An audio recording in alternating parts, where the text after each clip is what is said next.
నిజామాబాద్ సభలో సీఎం కేసీఆర్ పై ప్రధానమంత్రి మోడీ సంచలన వ్యాఖ్యలు చేశారు. జీహెచ్ఎంసీ ఎన్నికల తర్వాత కేసీఆర్ ఢిల్లీ వచ్చి తనని కలిశారన్నారు. జీహెచ్ఎంసీ ఎన్నికల తర్వాత ఎన్డీఏలో చేరతామని కేసీఆర్ అడిగినట్లు మోదీ చెప్పారు. కేసీఆర్ ప్రతిపాదనకు తాను ఒప్పుకోలేదన్నారు మోడీ. బీఆర్ఎస్ తో పొత్తు పెట్టుకోబోమని తేల్చి చెప్పినట్లు మోడీ తెలిపారు. తెలంగాణ తరపున గట్టిగా పోరాడాలని బీజేపీ నిర్ణయించుకున్నామన్నారు. తెలంగాణలో కేటీఆర్ ని ఆశీర్వదించాలని కేసీఆర్ కోరారని అందుకు తాను ఒప్పుకోలేదన్నారు మోడీ. ఇది రాజరికం కాదని ప్రజాస్వామ్యమని ప్రజలు ఆశీర్వదించిన వారే పాలకులని కేసీఆర్ తో చెప్పినట్లు మోదీ వెల్లడించారు.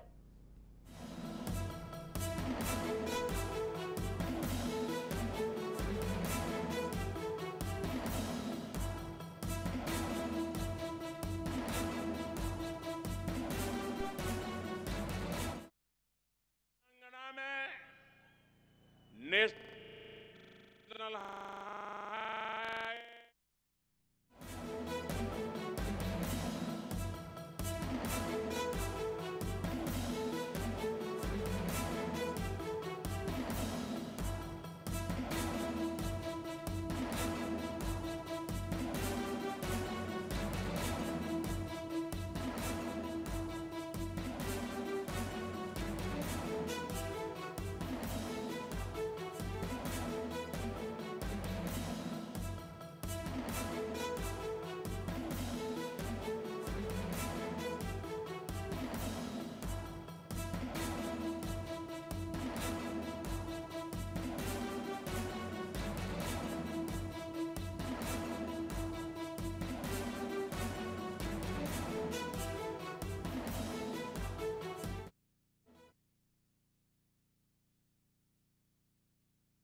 నిజామాబాద్ సభలో సీఎం కేసీఆర్ పై ప్రధానమంత్రి మోడీ సంచలన వ్యాఖ్యలు చేశారు. జీహెచ్ఎంసీ ఎన్నికల తర్వాత కేసీఆర్ ఢిల్లీ వచ్చి తనని కలిశారన్నారు.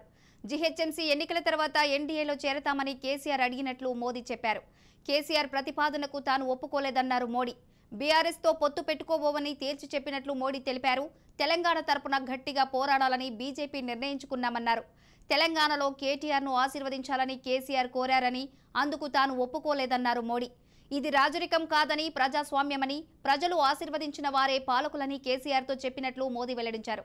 రైట్, ఇదే అంశానికి సంబంధించి మరింత సమాచారం మా ప్రతినిధి కిషోర్ అందించడానికి సిద్ధంగా ఉన్నారు. కిషోర్, బీజేపీ తలపెట్టిన ప్రజాప్రయోజన సభలో మోడీ ఇటు తెలంగాణలోని బీఆర్ఎస్ పార్టీతో పాటు కాంగ్రెస్ పార్టీతో పై విరుచుకుపడ్డారని చెప్పవచ్చు. అటు అభివృద్ధికి తెలంగాణకి ఏం చేస్తున్నామని చెప్తూ వస్తున్నాయి.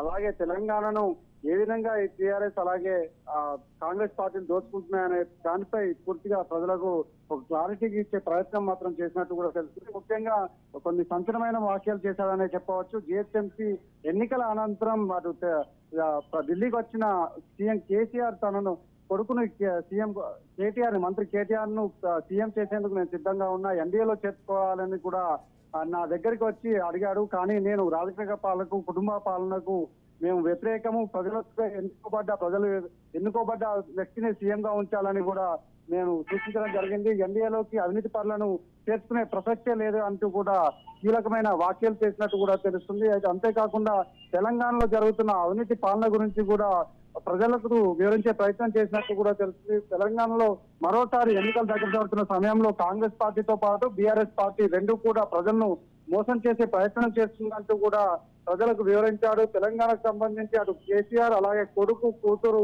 అల్లుడు ఇష్టరాజ్యంగా తెలంగాణను దోచుకుంటున్నారు. ఒక బీజేపీతోనే సామాన్య ప్రజలకు న్యాయం జరుగుతుంది. బీజేపీకి ఒకసారి తెలంగాణలో అవకాశం ఇవ్వండి, మరో 5 సంవత్సరాలు తెలంగాణ రూపురేఖలు మార్చేస్తాం, అభివృద్ధి పదంలో తీసుకెళ్తామంటూ కూడా మోడీ కీలక వ్యాఖ్యలు చేశారు.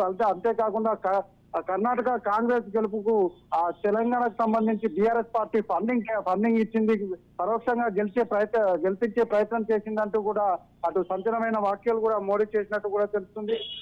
ప్రధానంగా చూసినట్లయితే బీఆర్ఎస్ సంబంధించి అవినీతి పాలన ప్రతి ప్రాజెక్టు కాళేశ్వరం ప్రాజెక్టు సంబంధించి పూర్తి చేస్తామని చెప్తున్న, జాతీయ హోదా అని చెప్తున్నాం.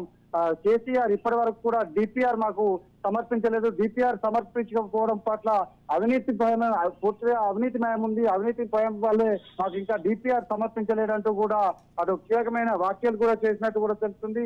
ఒక్కసారి మరో 5 సంవత్సరాలు అసెంబ్లీ రాష్ట్రంలో కూడా మాకు అధికారాన్ని కట్టబెట్టాలి, అభివృద్ధి చేస్తామంటూ కూడా చెప్పడం జరిగింది. అంతేకాకుండా 8,000 కోట్లకు పైగా ఈ రోజు ప్రారంభించిన పలు ప్రాజెక్టుల వల్ల కూడా పూర్తి స్థాయిలో తెలంగాణ ప్రజలకే ఎక్కువ మొత్తంలో అభివృద్ధి అనే వ్యాఖ్యలను కూడా వారు తీసుకెళ్లిన ప్రయత్నం చేశారు. అంతేకాకుండా ముఖ్యంగా పసుపు బోర్డుపై కూడా కీలక వ్యాఖ్యలు చేశారు. గతంలో కరోనా సమయంలో తెలంగాణకు సంబంధించిన నిజామాబాద్ సంబంధించిన పసుపు కరోనా తగ్గించడంలో పూర్తి స్థాయిలో చాలా మంది కూడా ప్రపంచవ్యాప్తంగా ఇక్కడ నుండి ఎక్స్పోర్ట్ అయింది.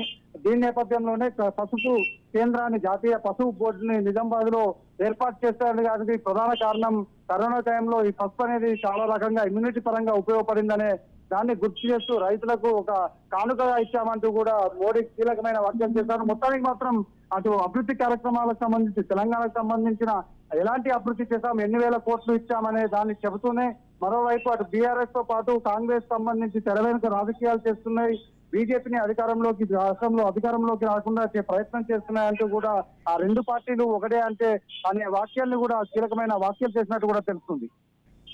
Right Kishore, thank you.